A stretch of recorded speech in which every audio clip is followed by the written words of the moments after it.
It wasn't so much the score, it was the fact that I was able to bat that long. I always prided myself as an opening batsman to try and bat through a day of first-class cricket, whether it be a test match or a game for New South Wales. And I was able to do that a number of times. But to bat through 2 days, I thought was something I'm very proud of. It was an achievement which I never thought I'd be able to do, particularly in Pakistan. So that's why that innings probably sticks out in my mind more so than most.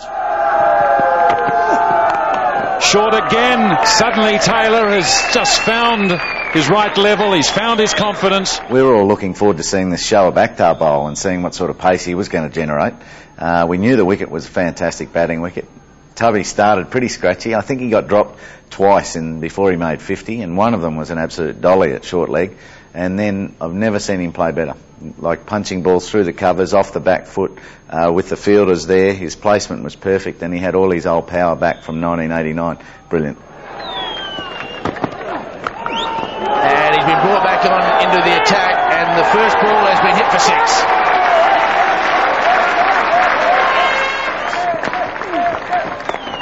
And Taylor looking for his 100, and that's far too easy a way to bring it up. So well played, Mark Taylor. He gets the standing applause of his Australian teammates. All his shots were working. The Pakistanis had no answer to him.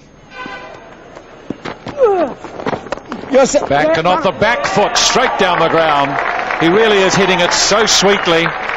Front foot, back foot. And that's the double 100, the second time in his career. His teammates rise to him. 9 years since his last double 100. I got close to, I think it was 219, which was my old highest score, and also Michael Slater's highest score. And myself and Slats, good mates, opening partners. So I came off at lunchtime on day 2 when I was very close to that score, and I said, Slats, I think Slats said to me, Mark, are you going to go past our score? I said, I am, and I'm going to give you something to chase. Inside it. There's 3 times for 3 different shots he's played square with the wicket in this over. I felt fantastic until I got to about, I'd say 280, 290, and then I started to feel a bit weary because I think I started to think of making a Test 300. And I knew from my knowledge of cricket history that Test 300s don't come round all that often. So I had an opportunity to do something which I'm sure every batsman would love to do. And I was starting to get nervous. All of a sudden my legs started to feel tired, and I thought, am I going to make it? Mushtaq Ahmed to bowl. Taylor on strike on 298.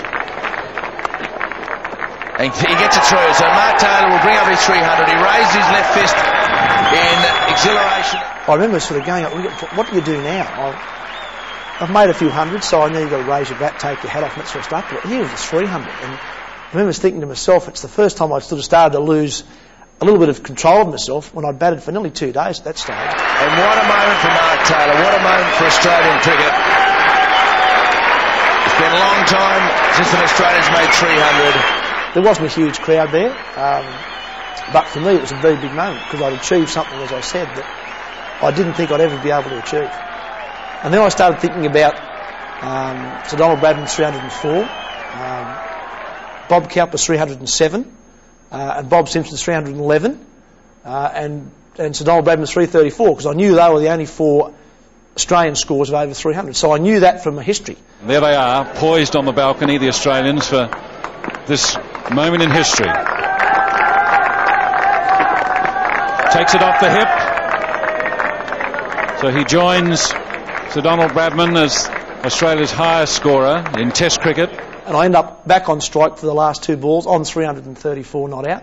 And I tried to score runs off them, which I'm sure is exactly what the late Sir Donald Bradman would have done in the same situation. I was out there batting, trying to score runs. They were both well fielded by Ijaz Ahmed, who had fielded very poorly throughout the day, but all of a sudden kept me on 334 overnight. He can't get it past. And that's the end of the day's play, with him sitting on 334. Being congratulated by Ricky Ponting, first there by Ijaz Ahmed, by all the Pakistani players. And then I spent a fairly sleepless night trying to think about what I was going to do. And it wasn't until about 2 o'clock in the morning that I decided to declare. I think our score was 599 for 4, and I thought it was time to try and win the game. Mark Taylor, captain of Australia, 334. a score achieved only once previously by Don Bradman at Heningley in 1930.